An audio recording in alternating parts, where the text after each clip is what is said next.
Assalamualaikum warahmatullahi wabarakatuh. Alhamdulillahi rabbil alamin. Hamdan yuwafi ni'amahu wa yukafi majidah. Asyhadu an la ilaha illallah wa asyhadu anna Muhammadar Rasulullah. Allahumma salli wa sallim wa barik ala nabiyyina Muhammadin wa ala alihi wa ashabihi ajma'in amma ba'd. Ayyuhal hadirun, jamaah kajian Ahad pagi rahimakumullah. Alhamdulillah pada pagi hari ini saya bisa bersilaturahim dengan panjenengan sedaya setelah saya lama sekali tidak ngisi di Al-Arqam. Mudah-mudahan silaturahim ini menambah umur kita, menambah kemanfaatan bagi kita semua. Dan kita bersyukur kepada Allah, pagi yang cerah ini kita semua dapat menghadiri majelis silaturahim, majelis ilmu. Jadi kita ini datang dari rumah meniatkan dengan sekian banyak aktivitas kebaikan. Dari rumah kita niatkan untuk tolabul ilmi.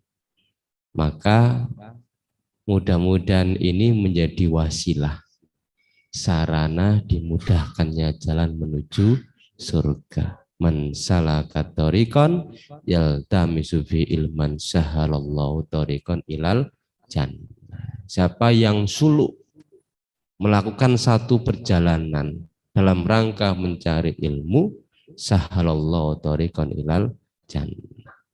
Mudah-mudahan ini menjadi wasilah. Yang kedua, kita bersyukur kita berada di taman surga. Ini taman surga. Taman surga itu ada dua. Di Madinah, ya, ma baina baiti wa mimbari. Antara rumahku dan mimbarku itu ada raudhah min riyadil jannah. Itu hanya ada di Madinah, di dalam Masjid Nabawi. Tapi ada raudhah yang ada di Masjid Wonosobo di Al-Arqam ini. Apa? Majelis ilmu, majelis dzikri.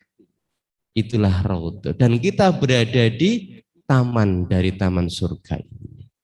Senang boten kita? Alhamdulillah, kita bersyukur kepada Allah Subhanahu wa taala.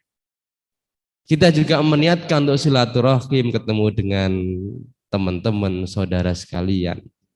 Kita juga meniatkan untuk apa? Untuk berinfak. Ya. Jadi satu aktivitas ya dengan niat melakukan berapa kebaikan tadi itu. Mudah-mudahan Allah membalasnya dengan berlipat-lipat. Kata Allah Rasulullah SAW, man hamma bi hasanatin fa'amaliha falahu asyara hasanatin ila sab'i mi'atin ila ad'afin kasira. Siapa yang punya niat yang baik, duwe niat apik, kemudian dilaksanakan niat itu, maka bagi orang itu 10 kebaikan, sampai 700 kebaikan, sampai berlipat-lipat kebaikan. Alhamdulillah, kita semua diberikan nikmat oleh Allah untuk bisa melahirkan amal-amal soleh di setiap peristiwa kita. Oke, kita bersyukur kepada Allah biqaulina alhamdulillahi rabbil alamin. Bapak Ibu yang dirahmati Allah Subhanahu wa taala, seperti biasanya karena saya ini di Al-Arqam ini biasanya memfokuskan diri untuk kajian-kajian tentang muamalah. Kalau di luar Al-Arqam, saya biasa kajian tafsir misalnya di Masjid Al-Huda, gitu. Itu saya niki ngantosi Mbah Z. Gitu. Jadi kula niki jubah Mbah Z saya pakai niku geden. Cuma piye wong pancene wis harus saya yang melakukan, dan ini bagian dari wasiat dari Mbah Z, saya harus tunaikan. Oke, kajian di Masjid Al-Huda itu sudah 40 tahun. Oke, karena itu pindahan dari Masjid Jami. Itu jamaahnya sekarang dari 80-an tinggal pinten nggih 25-an lah. Kula niki nerusake napa sing napa jadi inan budget itu. Dan beberapa kajian yang lain yang tentunya bersifat umum. Nah, saya memfokuskan di Al-Arqam ini khusus tentang muamalah. Pagi ini yang akan saya bahas tentang al-qard, utang. Ya, jenengan nggak ada utang mboten Bapak Ibu? Monten, nggak ada. Utang. Okay. Karena ini satu hal yang di masyarakat itu memang umum jamak terjadi. Hutang dengan tetangga, hutang dengan lembaga keuangan misalnya. Ya. Nah, di dalam syariah itu ada adab-adabnya, ada ketentuan-ketentuannya berkaitan dengan hutang. Sebelum masuk ke sana, saya ingin menyampaikan klasifikasi akad di dalam muamalah Islam itu seperti apa. Jadi akad itu, Bapak Ibu, ada yang bersifat tijari. Tijari itu ya tujuan akad itu dalam rangka untuk mendapatkan keuntungan. Ya, itu namanya tijari. Misalnya yang berbasis baik jual beli, ada akad murabahah. Ya, di dalam praktek lembaga keuangan syariah itu ada namanya murabahah. Itu akad yang berbasis baik. Ada yang namanya salam. Itu jual beli. Jual beli salam itu barang hurung ono, tapi hanya menyebutkan kriteria-kriterianya saja. Saya pernah menyampaikan di kajian Karima ketika membahas tentang jual beli online. Itu akadnya salam. Barang hurung ono hanya menyebutkan kriteria-kriterianya saja. Barang baru diserahkan 2 apa 3 hari. Itu tujuannya tijari untuk mendapatkan keuntungan. Ada yang berbasis ijarah, jasa. Ada jasa biasa, ada ijarah muntahya bitamlik, ada ijarah mausufa biddima. Ada berbagai macam jenis akad yang berbasis tijarah, tujuannya adalah apa? Untuk mendapatkan keuntungan. Ada yang berbasis ekuitas, bagi hasil, mudoroba, musyarakah, ya. Maka di lembaga keuangan syariah itu hampir sebagian besar itu akadnya berbasis tijarah ini. Nggak ada lembaga keuangan syariah yang nggak menginginkan adanya keuntungan. Ya, semua lembaga keuangan syariah, bank syariah, BMT itu akadnya sebagian besar adalah berbasis tijarah dengan berbagai macam akad. Ada yang berbasis baik jual beli, ada yang berbasis bagi hasil. Ya. Yang kedua, ada yang disebut dengan akad tabarruk. Akad tabarruk itu akad yang hanya berharap ridha Allah Subhanahu wa taala. Nah, di dalam akad tabarruk ini salah satunya adalah qad, hutang, itu termasuk akad tabarruk. Akad yang hanya tujuannya itu tidak untuk mendapatkan keuntungan, tetapi tujuannya mengharapkan ridho dari Allah Subhanahu wa taala. Maka ketika ada orang yang memberikan hutang, maka tidak boleh ada tambahan. Kalau di LKS, di perbankan syariah, itu barangkali produknya baitul mal. Ada yang disebut dengan qardul hasan. Kalau bisnisnya tidak ada, bank syariah itu yang punya produk qardul hasan. Produknya adalah bisnis dengan berbasis baik, jual beli, atau berbasis ekuitas bagi hasil. Ya, ini klasifikasi akad supaya kemudian kita bisa memahami ketika jenengan itu datang ke perbankan syariah, itu akadnya bukan hutang. Tapi bahwa ketika kita akan menimbulkan hutang itu iya, nanti akan kita bahas. Ya, jadi ketika jenengan datang ke BMT, kebutuhannya adalah untuk memiliki barang, itu akadnya tidak hutang. Itu akadnya adalah baik berbasis jual beli. Ya. Jadi ini harus dibedakan. Sehingga kemudian kita tidak salah, oh masa hutang kok ada tambahannya? Nek paham agama, hutang itu tidak ada tambahannya. Tapi kalau jual beli, boleh nggak ada tambahannya? Ada. Nggak ada orang dodolan itu kok kemudian ora bati. Perbankan syariah juga sama. Ya, nggak ada perbankan syariah itu nggak mau untung. Semuanya pengen untung. Maka di dalam produknya itu pasti berbasis baik, jual beli dengan akad murabahah atau akad salam atau akad istisna atau akad ijarah atau berbasis bagi hasil. Itu semuanya keuntungan. Ya. Nah, qad itu masuk dalam kategori akad tabarru, akad yang mengharapkan ridha Allah Subhanahu wa taala, tidak ada keuntungannya. Ya. Ini mengklasifikasikan akad di dalam fikih muamalah itu ada dua itu, yang berbasis tijari dan berbasis tabarru. Lalu kita masuk kepada qad itu sendiri. Bapak Ibu, bahasa Indonesia itu kan menyebut hanya hutang saja. Okay? Tapi kalau kita mengkaji beberapa istilah di dalam Al-Quran itu kita menjumpai ada namanya dain. Okay? Dainun. Ya ayyuhalladzina amanu idza tadayantum bidinin. Ayat yang paling panjang. Surat Al-Baqarah itu. Pakai kata-kata apa? Dain. Ya. Itu artinya hutang. Tapi ada juga di dalam satu ayat may yuqridullaha qardon hasanan. Pakai kata qad. Itu juga artinya dalam bahasa Indonesia hutang. Padahal ada konsekuensi hukum yang berbeda antara dain dengan qad itu. Cuma dalam bahasa Indonesia hanya diterjemahkan hutang.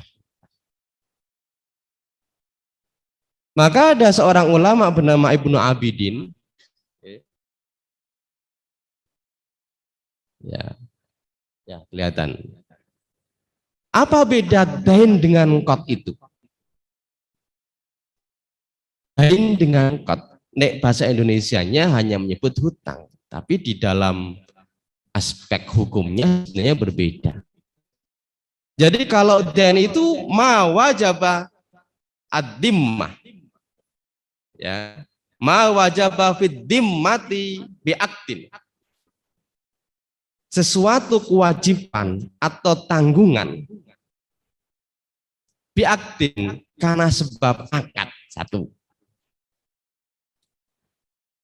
Au istihlakin atau sebab merusak. Dua. Wa masara fi dimmati bistiqradihi atau karena sebab qad itu sendiri. Saya jelaskan. Dain itu tanggungan atau kewajiban karena sebab akad. Bapak Ibu, ibu-ibu saja saya tanya. Ibu-ibu nate mendring. Ngertos mendring? Ngertos nggih? Ngertos mboten? Kredit niku lho. Jenengan nek misalnya ada penjual sing napa bangsa nggo masak-masak niku mendring ngertos? Nggih. Mendring niku biasanya kan dibayar dengan cara kredit. Nggih toh? Misalnya harganya 200.000 dicicil 2 bulan. Ya. Itu kan jual beli namanya. Jual beli taksid, jual beli dengan cara cicil. Karena dibayar dengan cara cicil maka menimbulkan hutang. Kalau dibayar cash berarti tidak hutang. Karena dibayar dengan cicil, maka jual beli itu menimbulkan hutang. Nah, hutang di situ bukan qad. Hutang di situ disebut dain. Oke. Jadi karena membayarnya dengan cara kredit, dengan cara cicil, maka pembeli itu berhutang kepada penjual. Misalnya harganya 500.000, dibayar dengan jangka waktu 5 bulan, per bulannya bayar 100.000. Berarti pembeli itu berhutang 500.000. Hutang itu kalau di dalam fikih tidak disebut sebagai qard, tetapi disebut sebagai dain. Karena hutang yang timbul karena akad yang lain. Misalnya akad murabahah. Bapak Ibu membeli sepeda motor melalui BMT misalnya. Bapak Ibu datang ke BMT, Mas, saya mau pesen NMAX. Harganya 30 juta. Ya, diangsur sampai 3 tahun. Itu jual beli akadnya, Pak. Tetapi karena dibayar dengan cara kredit, dengan cara cicil, maka jual beli menimbulkan hutang. Jenengan punya hutang 30 juta kepada BMT itu. Maka hutang itu tidak disebut sebagai qard, tetapi disebut sebagai dain. Ya, paham ya? Ya, disebut sebagai dain. Jadi jual beli yang menimbulkan hutang, sehingga ada potensi di dalam akad murabahah di BMT atau perbankan syariah itu ada potensi ribanya. Ya, sudah jatuh tempo, misalnya 3 tahun, belum lunas si pembeli. Boleh enggak penjual atau BMT itu minta tambahan kepada pembeli? Boleh mboten? Sudah disepakati harga jualnya 30 juta. Diangsur 3 tahun. Begitu sudah sampai 3 tahun ternyata belum lunas, sisa 10 juta. Boleh enggak BMT minta tambahan? Tidak boleh. Ya. Kenapa? Karena sudah disepakati harga 30 juta, pembeli berarti berhutang 30 juta. Begitu sudah jatuh tempo, pembeli belum lunas, masih ada sisa kewajibannya, maka BMT atau bank syariah tidak boleh minta tambahan serupiah pun. Karena begitu ada tambahan, itulah namanya riba nasiah. Yo ditagih 10 jutanya itu paling dikasih jangka waktu untuk melunas. Ada potensi kalau itu ditambahi maka itulah riba. Jadi ada potensi ribanya di dalam jual beli. Maka hukum asalnya jual beli tapi menimbulkan hutang, maka hukum dasar hutang itu berlaku di dalam akad jual beli itu. Kullu qardin jaron manfaatan bahwa riba. Oke, yang pertama. Jadi tanggungan karena sebab akad. Yang kedua, tanggungan karena sebab istihlak. Istihlak itu merusak.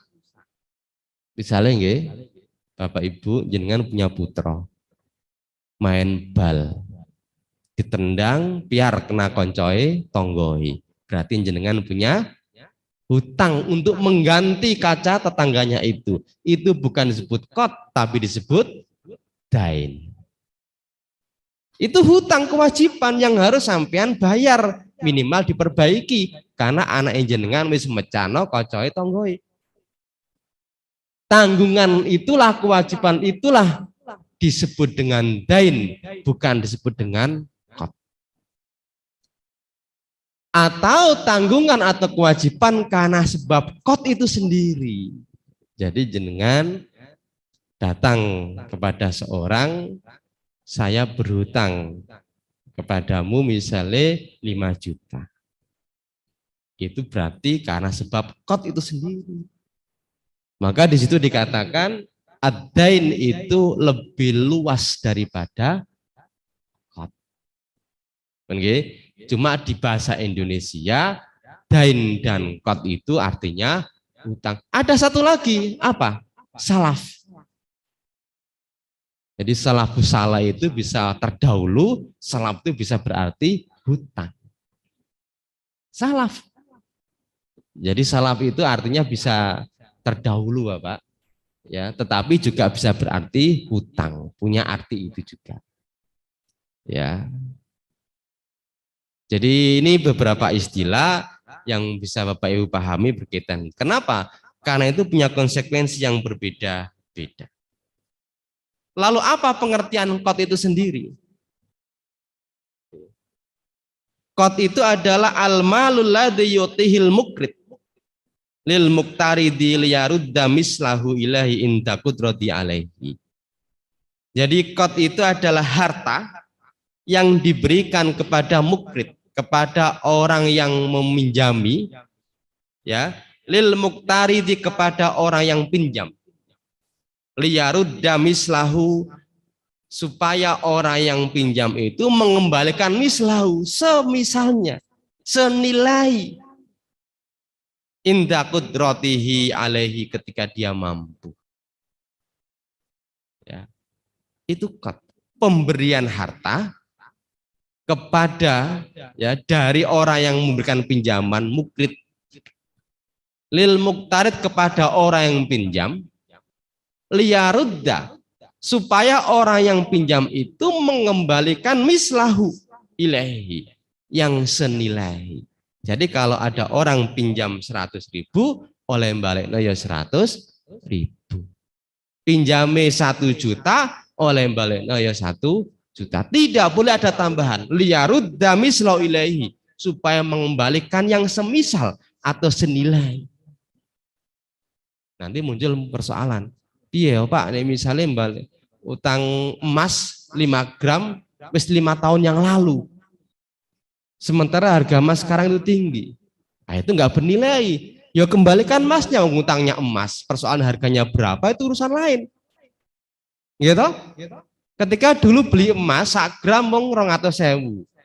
Begitu sekarang 500. Kalau dinilai seperti itu nanti geger. Kalau hutangnya emas ya kembalikan emas, itu selesai. Ya. Jadi serupa. Ya, tidak boleh ada tambah. Itu yang disebut dengan qad. Ya. Karena begitu ada tambahannya, maka itulah yang menimbulkan riba. Dasar tentang ini banyak sekali Bapak Ibu.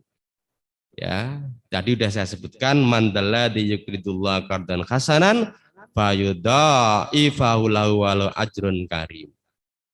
Siapa yang mau meminjamkan, pakai kata qad, itu maksudnya bersedekah. Ya, kan nggak mungkin Allah kita pinjami. Yang mensedekahkan, ya, kepada Allah pinjaman yang baik, sedekah yang baik. Fayudha'ifahu lahu walahu ajrun karim, maka Allah akan melipat gandakan balasan pinjaman itu untuknya dan dia akan memperoleh pahala yang banyak. Ya, kalau di Al-Qur'an jelas 700 kebaikan. Di hadis Rasulullah tadi ad'afan kasira, balasan orang melakukan kebaikan itu 10 kebaikan sampai 700 sampai ad'afan kasira, sampai berlipat-lipat yang banyak. Ya. Itu dasar berkaitan dengan qad. Lalu kemudian ada lagi, di antara syariat qad itu tujuannya adalah arif wa'ain bainan nas, yaitu untuk bagaimana ada kelembutan di antara manusia, ada welas asih di antara manusia yang membutuhkan. Wa mu'awanata bainahum, yaitu saling tolong menolong di antara mereka.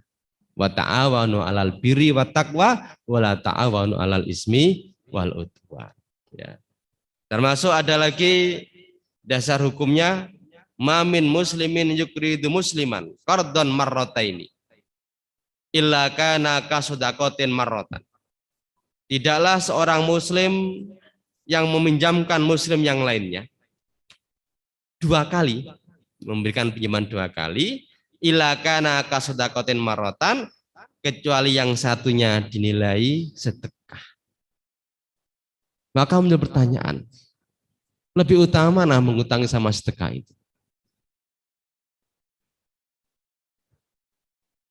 Lebih utama mana Bapak Ibu? Karena pertanyaan ini pernah diajukan Rasulullah SAW ketika Isra Mi'raj. Rasulullah diperlihatkan di pintu surga itu. Ya, tertulis balasan sedekah itu 10 kebaikan. Sementara balasan orang yang mengutangi itu 18 kebaikan. Wa ma bala qardun afdhalu minas shadaqah, kata Rasulullah. Apa sebab menghutang itu lebih utama daripada sedekah? Apa jawab malaikat Jibril? As-sa'il yas'aluhu wa indahu. Wong sing njaluk-njaluk itu ketika dia minta sebenarnya dia punya. Sementara ketika orang yang berhutang itu pasti karena tidak punya, sehingga dia sangat membutuhkan untuk mendapatkan. Apa maksudnya?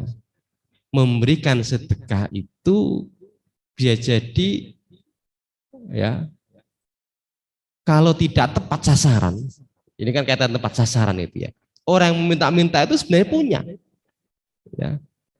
Sementara orang yang berhutang itu bisa jadi sangat membutuhkan. Niki benten loh ya, hutang untuk usaha itu. Oke. Jadi hutang untuk usaha itu mesti yang berhutang kepada lembaga keuangan itu mesti punya aset. Ya, ini hutang dalam rangka memenuhi kebutuhan doruriyah. Ya, tidak dalam rangka usaha. Ada misalnya beberapa orang, oh saya ini nggak punya, nggak bisa membayar kok. Tapi dia punya aset.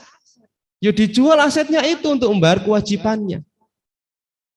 Ya, jadi ini apa namanya harus dibedakan. Ya, maka istilah ghorim, ya, di dalam asnaf zakat itu ada namanya ghorim. Ghorim itu bukan kemudian orang yang usaha lalu kemudian datang kepada lembaga keuangan kemudian nggak bisa ngangsur karena usahanya macet, itu disebut ghorim. Bukan itu. Betul, ia termasuk orang yang berhutang, tapi dia masih punya aset yang banyak, mobilnya masih ada, ya emas istrinya masih banyak. Itu bukan ghorim. Ghorim itu dalam mufasir, oleh para mufasir itu dikatakan orang yang berdakwah, hidupnya untuk berdakwah, kemudian untuk memenuhi kebutuhan sehari-harinya, dia kemudian pinjam-pinjam. Itu ghorim. Atau orang yang kena bencana, seluruh asetnya itu hancur, kena banjir misalnya, sehingga tidak tersisa sedikit pun, nggak ada sesuatu yang dia miliki, itu termasuk ghorim. Tapi kalau orang berusaha, orang usaha ini ya, datang kepada lembaga keuangan syariah, dia punya hutang 500 juta, kemudian nggak bisa membayar, itu bukan ghorim. Nggak layak untuk diberikan dana dari Baitul Mal. Wah kalau gitu dari Baitul Mal atau Lajismu memberikan kepada ghorim itu. Loh, dia punya aset banyak kok. Rumahnya aja magrong-magrong, mobilnya banyak. Ya. Ini yang selama ini saya pahami tentang ghorim. Ya. Ini para mufasir menjelaskan tentang hal itu. Oke. Jadi ini kaitan ketepatan ya. Di dalam hal memberikan sedekah itu, kalau orang meminta-minta di jalan itu kan sebenarnya mereka punya. Ya kan, bahkan beberapa berita itu ada yang kaya, cuma itu menjadi pekerjaan. Tapi kalau orang yang berhutang itu karena memang membutuhkan, misalnya nggo sekolah anak, itu kan termasuk doruri, itu kebutuhan doruri. Baik, saya lanjutkan. Kemudian keutamaan.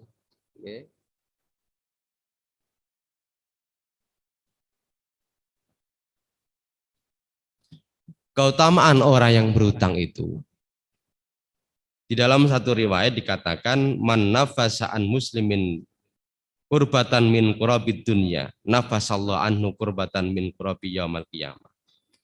Barang siapa yang membebaskan atas diri seorang muslim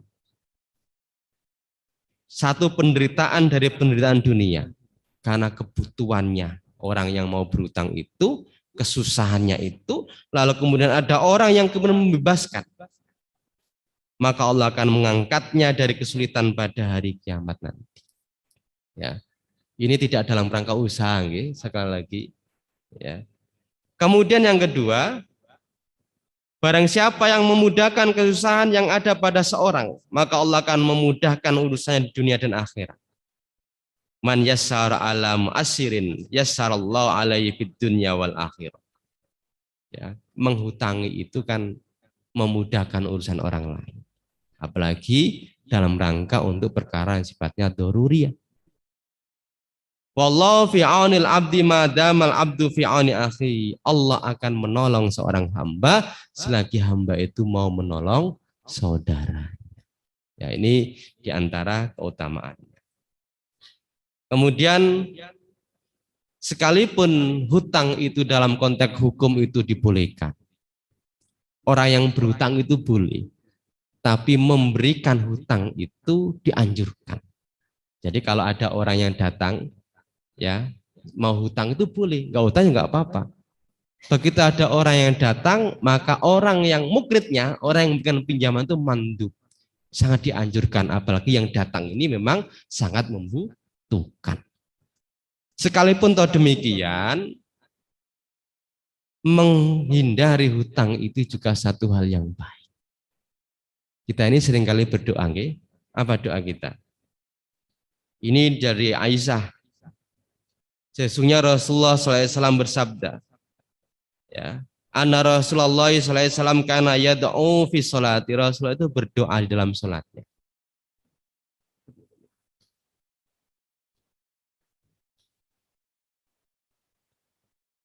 Nah, ini.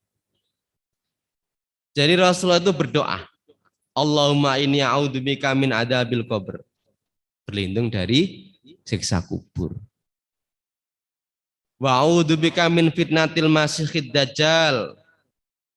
Berlindung dari fitnah dajjal. Wa a'udzubika min fitnatil mahya wal mamat. Berlindung dari fitnah mati dan hidup. Allahumma inni a'udzubika minal ma'sami wal maghram. Kemudian apa? Berlindung dari dosa dan hutang. Kata Rasulullah, ini yang menarik. Ada orang yang bertanya, ma tastaidu minal maghram. Alangkah seringnya engkau berlindung dari hutang. Kenapa? Kata Rasulullah. Annar rajula idza gharama. Seseorang apabila hutang, hadasa fakadaba. Ketika dia berbicara ya bohong. Sase ditagih. You know, bakal lebih galak. Sing utang itu lebih galak karo sing utangi. Duwe padahal orang yang nyaur. Ya. Jadi apabila dia berbicara berdusta, tangguh iki padahal jene ono, angel oleh nyaur. Bahkan lebih galak. Lagi disilai ditogatake. Ya. Jadi hadasa kadaba. Orang yang berhutang itu ketika berbicara dia berbohong. Ya. Kemudian wa'ada fa'akhlafa. Nek berjanji ngingkari. Sesuk las minggu kas diparani. Wah, tinggo dikei tambahan mana seminggu. Wah, tinggo mana. Jadi itu bahayanya orang yang berhutang itu kata Rasulullah ketika dia berbicara berdusta, ketika berjanji dia menyelesaikan. Ya, akeh janji ini bahkan seringkali luwih galak daripada sing ngutangi. Ya kan. Togatake wae mung 1 juta wae kok. Misalnya gitu kan, luwih galak. Ya. Kemudian bolehkah mensyaratkan waktu pembayaran? Oke. Ada 2 pendapat, jumhur ulama mengatakan tidak boleh. Jadi nek misalnya kita menghutangi orang, mensyaratkan bayar ya 5 bulan, itu menurut jumhur ulama tidak boleh.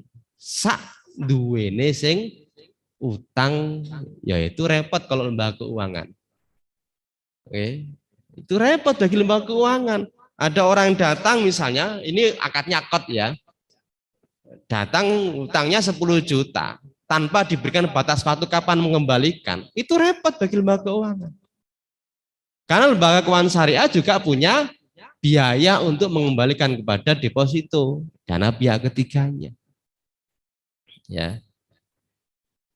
Jadi ini jumhur ulama. Tetapi pendapat Imam Malik mengatakan boleh mensyaratkan waktunya. Dikasih waktu 5 bulan misalnya. Ya, dikasih waktu 2 bulan misalnya. Maka ketika sudah disyaratkan waktunya 5 bulan, maka al-mukrid, orang yang memberi pinjaman itu tidak boleh menagih sampai datangnya jangka waktu. Ya. Maka di dalam surat Al-Baqarah itu dikatakan idza tadayantum bidainin ila ajalin musamma faktubu. Apabila kamu memberikan hutang, ya, dengan hutang sampai waktu yang ditetapkan. Jadi boleh memberikan hutang dengan menetapkan jangka waktunya. Walaupun jumhur ulama mengatakan tidak membolehkannya. Kenapa? Ya, karena memang hutang itu tabarruk tadi, ya, hanya mengharap ridho Allah, maka tergantung kepada yang pinjam. Kalau duwe ya dibayar, kalau nggak duwe dinteni, tapi melas sing ngutangi. Ya, sampai mati orang bayar, padahal ada dampaknya. Nah, kaitan dengan adab-adab, Bapak Ibu rahimakumullah. Jadi ada adab-adabnya dalam hutang itu. Yang pertama, tidak untuk keperluan maksiat. Ya, kalau orang melakukan pembiayaan ke lembaga keuangan syariah itu jelas tujuannya adalah untuk usaha. Maka akadnya tergantung apa kebutuhannya. Kalau kebutuhannya adalah untuk usaha, akadnya mudharabah berbasis bagi hasil. Mudharabah itu juga bisa menimbulkan hutang. Kan di dalam mudharabah itu ada amanah, ada wakalah.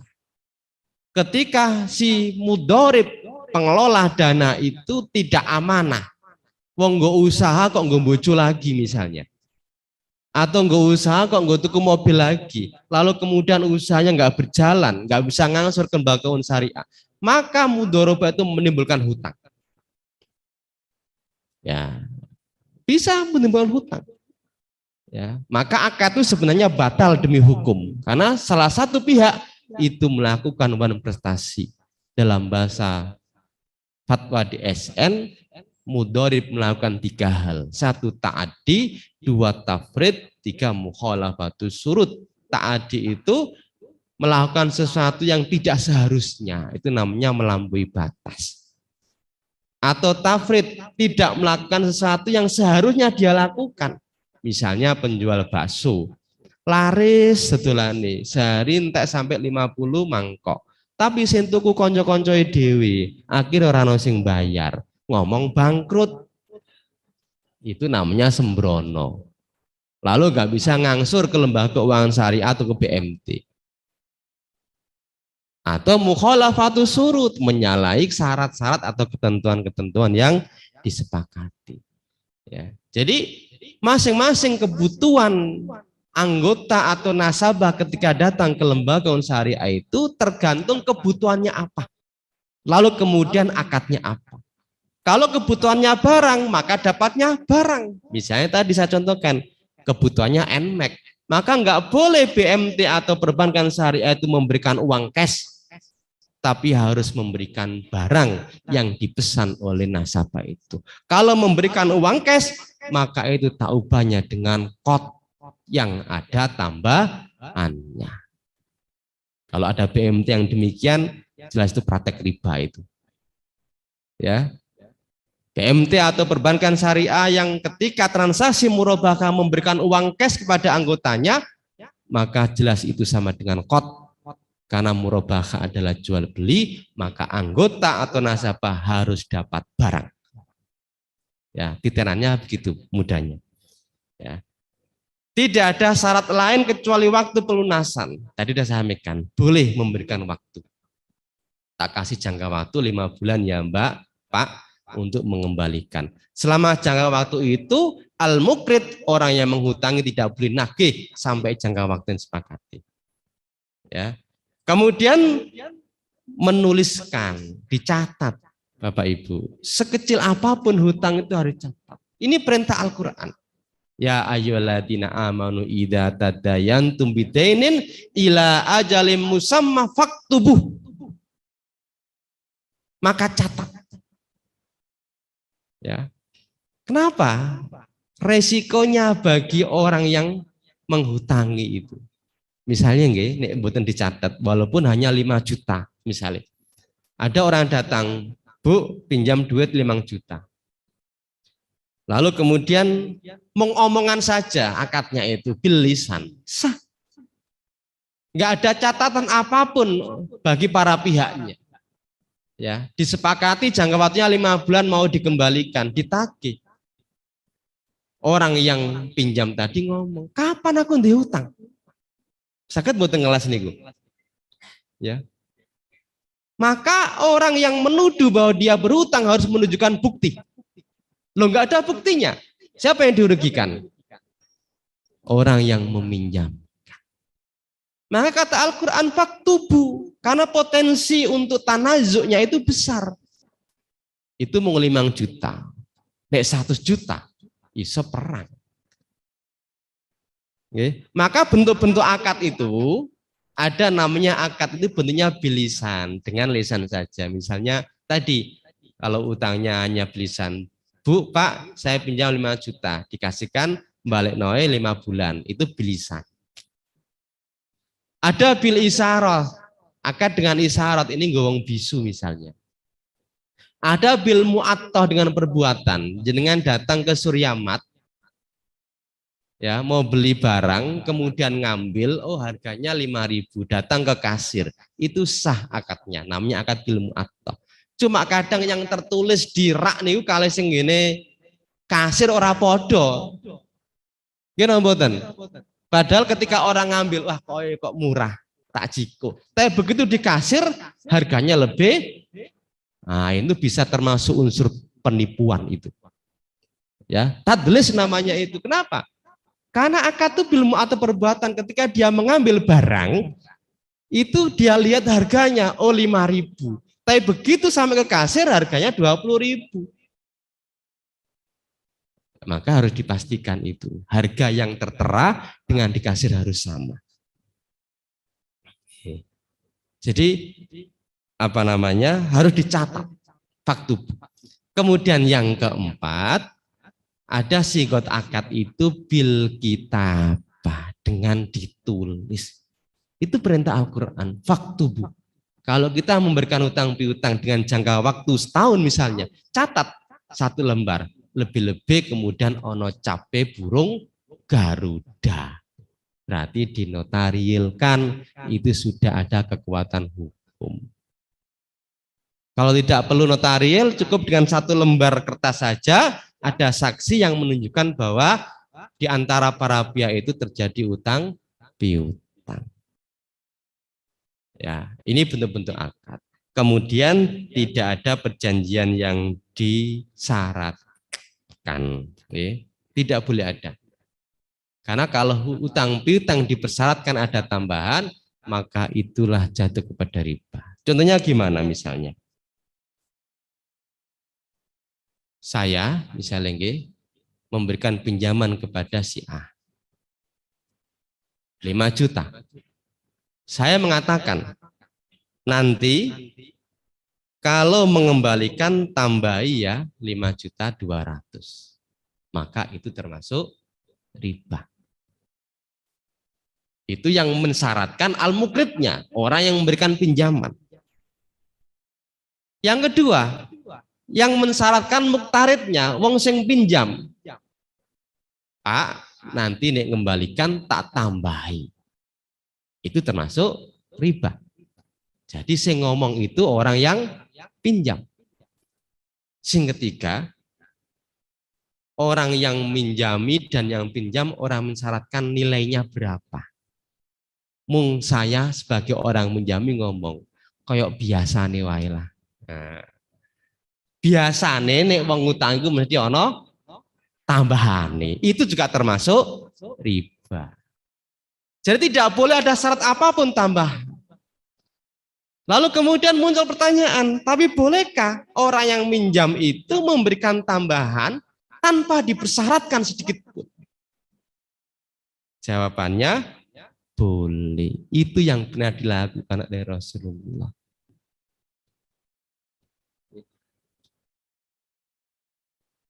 Nah ini, ya boleh.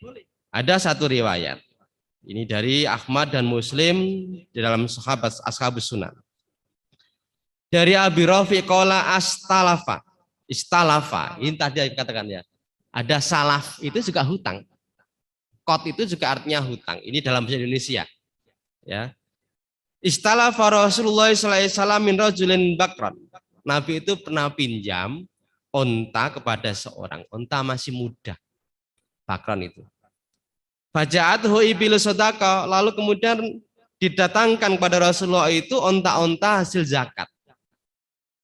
Ya. Fa'amaroni an aqdar rajul bakron. Lalu Rasulullah SAW itu dari onta-onta hasil zakat itu merintahkan kepada Rafi. Agar apa? Agar membayar seseorang itu yang diutangi itu dengan onta yang sama. Tapi kata Rafi, fakultu lam ajid fil ibili illa jamalan khiyaron ruba'iyyan. Kata Rafi ini, saya tidak menjumpai ya Rasul onta yang umurnya sama dengan yang jenengan pinjam itu. Lalu Rasulullah mengatakan, ruba'iyyan itu apa? Ar-ruba'i alladzi istakmala sittun sinin wa dakhala bisabi'ah. Yang ada itu onta yang umurnya 6 tahun masuk ke 7 tahun. Padahal mungkin Rasulullah pinjam itu unta mungkin umur yang 1 tahun atau mungkin 2 tahun, tapi nggak ada unta yang sama. Mau mengembalikan dengan unta yang sama itu tidak ada. Adanya unta yang umurnya 6 tahun sampai masuk ke 7 tahun. Apa kata Rasulullah? A'tahu iyahu, berikanlah padanya. Fa inna khairakum aksanukum qada'a. Karena sebaik-baik kamu adalah yang mengembalikan yang lebih baik. Jadi boleh orang yang minjam itu memberikan tambahan asalkan tidak dipersyaratkan dari awal. Sebagai tanda terima kasih. Bahkan ini sudah jam 7. Ada ungkapan sikap kehati-hatian. Imam Syafi'i itu termasuk ulama yang sangat ikhtiyat, sangat hati-hati dalam bab hukum itu. Imam Asy-Syafi'i. Ya. Jadi dikatakan di dalam riwayat ini, ya, ini yang dikutip oleh Imam Asy-Syafi'i. Idza aqrada ahadukum qardan, apabila salah seorang dari kamu itu memberikan hutang kepada seorang, fa'adalahu, kemudian orang yang memberikan hutang itu memberikan hadiah, au hamalau ala dabatin, atau ngengkai napa nggih bahasane, memberikan tumpangan atas kendaraannya. Jadi orang yang menghutangi itu ngengkai tumpangan. Ya. Fala yarkabha, maka jangan naik. Walayak balu, jangan terima hadiah itu. Illa ayakuna jarobena wa benau qabla dalika. Kecuali sebelumnya sudah berjalan normal. Diutangi atau tidak diutangi, karena orang itu sepeda motor, begitu dia hutang maka wis biasa numpak gitu. Gonceng. Ini kehati-hatian Imam Asy-Syafi'i. Jadi misalnya, ada orang yang berhutang, lalu kemudian orang yang meminjam tadi, orang yang memberikan pinjaman tadi itu mau melakukan apa? Mau pergi ke satu tempat, kebetulan satu jalan. Lalu ngawe, Mas, nunut. Orang yang minjam tadi itu pasti mau. Kenapa? Karena wis disili duit. Itu termasuk riba. Itu saking kehati-hatiannya. Kecuali karena udah biasa panceran di motor kemudian gonceng. Ini saking kehati-hatiannya dalam perkara riba itu. Ya. Jadi maka kata dikatakan hadis ini, kalau diberikan hadiah jangan diterima. Nek dikasih tumpangan jangan naik. Kecuali sudah berjalan, ya, seperti umumnya itu. Ya. Kemudian hal yang lain saya percepat. Di antara adab yang lain adalah apa? Niat kuat untuk membayar. Harus ada niat kuat untuk membayar. Ya, kalau kemudian kita ini berhutang kepada orang dengan maksud untuk mengembalikannya, maka Allah akan menunaikan untuknya.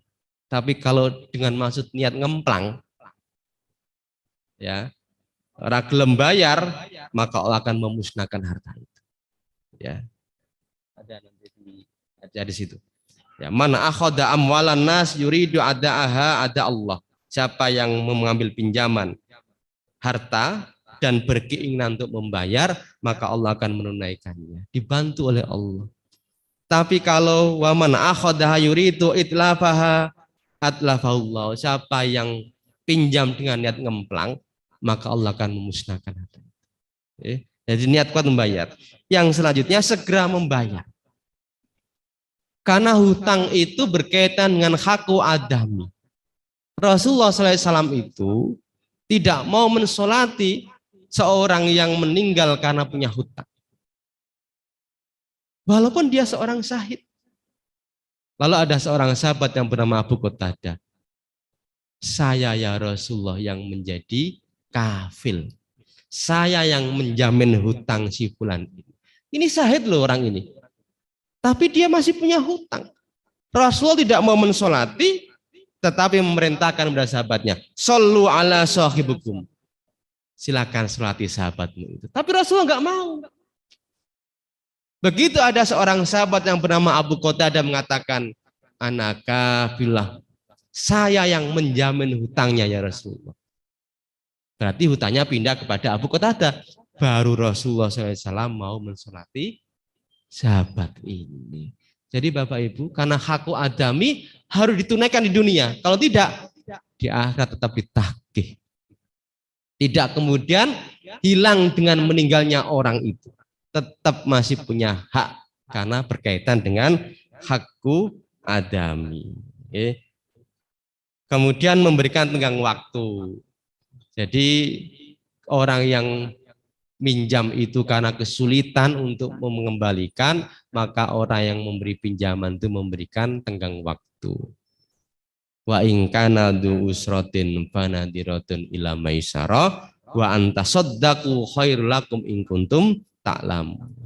Dan jika orang yang berhutang itu dalam kesukaran, ini tentunya berlaku misalnya orang yang usaha karena pandemi, kemudian pengembaliannya menjadi susah, maka lembaga keuangan memberikan tangguh. Ya, atau orang yang berhutang ya karena kesulitan untuk membayar, betul-betul memang kesulitan bayar, maka diberikan tangguh. Fanadiratun ila maisarah. Beliau tangguh sampai ia berkelapangan. Wa anta soddaku wis dikasih tangguh kok ora iso-iso membayarkan. Wa anta sodaku, maka kamu sedekahkan khairul lakum, itu lebih baik bagi kamu in kuntum ta'lamun, jika kau mengetahui. Ya, ini kalau hutang dalam rangka untuk memenuhi kebutuhan sehari-hari, di mana orang yang berhutang itu randuwe aset babar blas.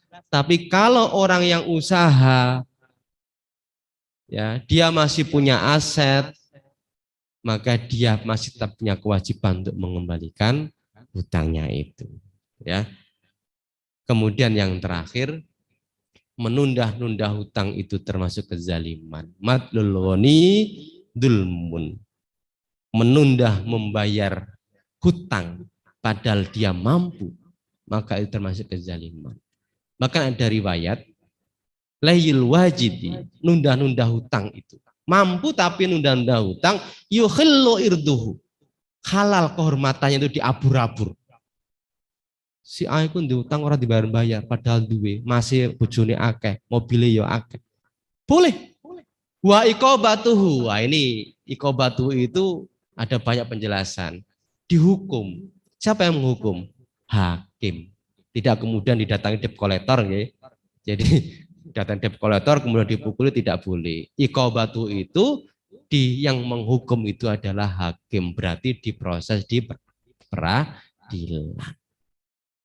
Inilah Bapak Ibu rahimakumullah berkaitan qad ya, mudah-mudahan ada manfaatnya. Ada diskusi? Wonten? Nggih, monggo.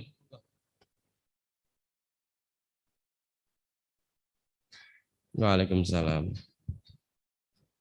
Gini Ustaz, yang ingin saya tanyakan bahwa akad kredit ataukah akad pinjam di lembaga keuangan syariah itu yang saya ingin ketahui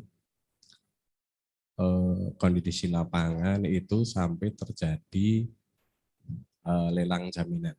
Ya. Kalau di perbankan konvensional itu jelas akadnya dalam 3 bulan katakanlah terjadi wan prestasi itu di akad sudah dijelaskan akan dilakukan lelang di kantor lelang negara. Nah, kalau di lembaga keuangan syariah, BMT dan sebagainya, itu apakah ada landasan secara syariah? Kok bisa terjadi sampai lelang paksa di lembaga lelang negara? Itu yang pertama. Yang kedua, keterkaitan dengan hak tanggungan. Saya maaf ini Ustadz, karena saya tahu Ustadz itu adalah praktisi, jadi saya tanyakan dengan ini. Yang kedua,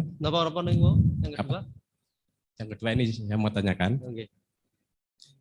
kenapa kemudian di hak tanggungan, kalau di konvensional itu kan memang setiap akad kredit itu pasti riba, karena apapun kebutuhannya diberikan bentuk diberikan bentuk uang.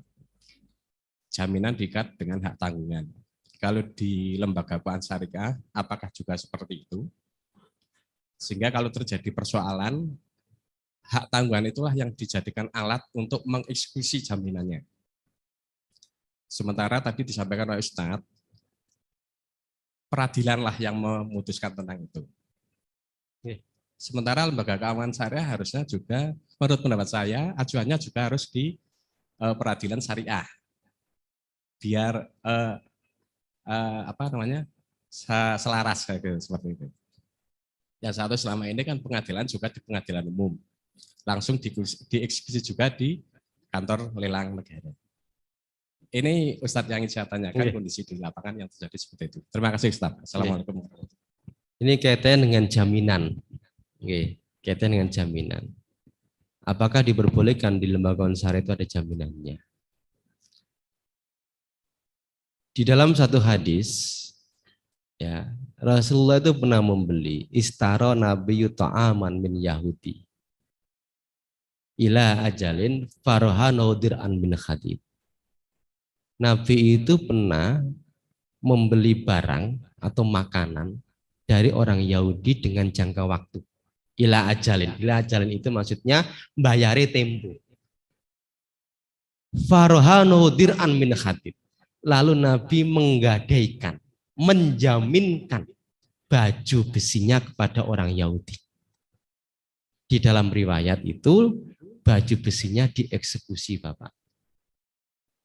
Ya, ini dalil. Apakah boleh lembaga keuangan syariah itu minta agunan? Loh, wong sekelas Nabi saja itu diminta kok. Siapa yang nggak percaya Nabi itu al-amin? Ada yang nggak percaya bahwa Nabi itu tidak al-amin?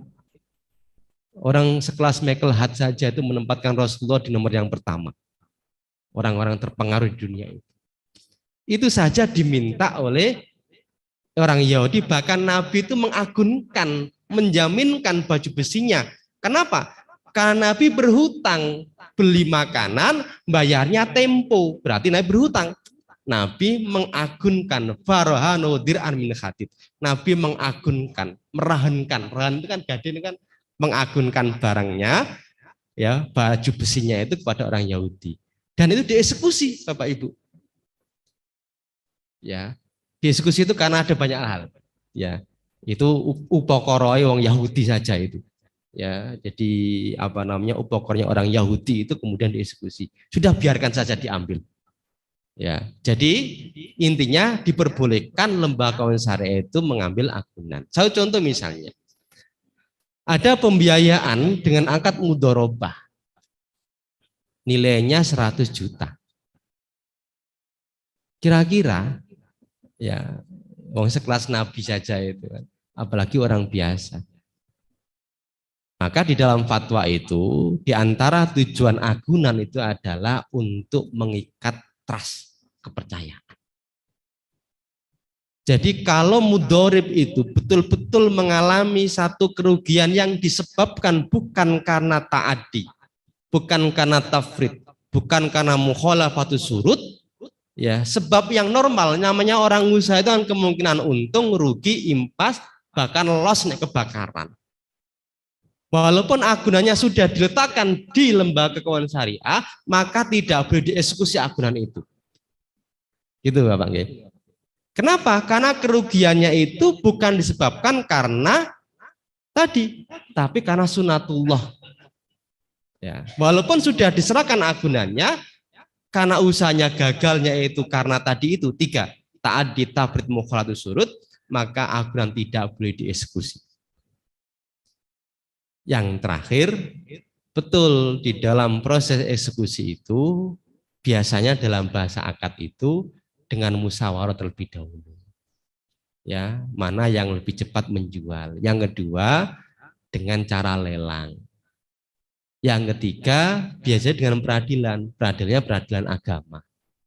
Ya, yang paling banyak itu lelang. Ya, jadi intinya diperbolehkan. Karena Rasulullah SAW sudah mencontohkan praktek ini. Rasulullah itu orang al-amin, orang yang amanah, itu saja menyerahkan agunannya karena dia berhutang kepada orang Yahudi. Apalagi dengan manusia biasa. Ya, kira-kira gitu nggih, Bapak. Baik, cukup nggih? Baik, mudah-mudahan apa yang kita pelajari pagi ini ada manfaatnya. Astagfirullahaladzim, saya mohon maaf yang sebesar-besarnya jika ada kata yang salah. Nasrun minallah wa fathun qarib. Wassalamualaikum warahmatullahi wabarakatuh.